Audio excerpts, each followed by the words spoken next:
నమస్తే.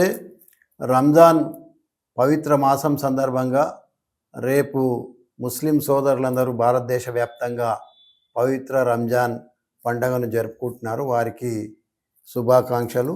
ముఖ్యంగా ఈ పండుగ యొక్క ముఖ్య ఉద్దేశం ఏంటంటే, ఈ 30 రోజులు పవిత్రంగా ఉండి ఉపవాసం ఫాస్టింగ్ చేస్తూ వారి యొక్క ఖురాన్ చెప్పిన ప్రకారము ధర్మంగా ఉండడం, అలాగే దానం చేయడం అనేది చాలా ముఖ్యమైన అంశాలు.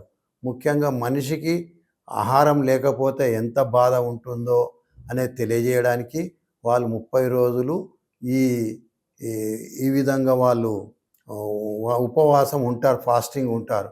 సో సాటి మనిషికి సహాయం చేయడం, జకాత్ అనేది దానం అనేది కూడా ఖురాన్లో ఉంది.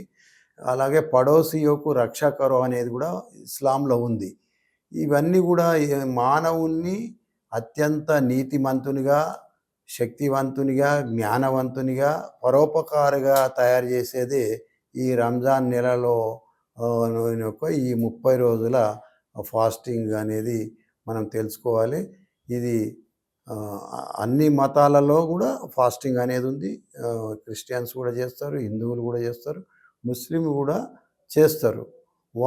పరమత సహనం పాటించాలనేది కూడా అందులో ఉంది. అందరికీ మనందరి తరఫు నుంచి ముస్లిం సోదరులకు మరొకసారి రంజాన్ పండగ శుభాకాంక్షలు తెలియజేస్తున్నాను.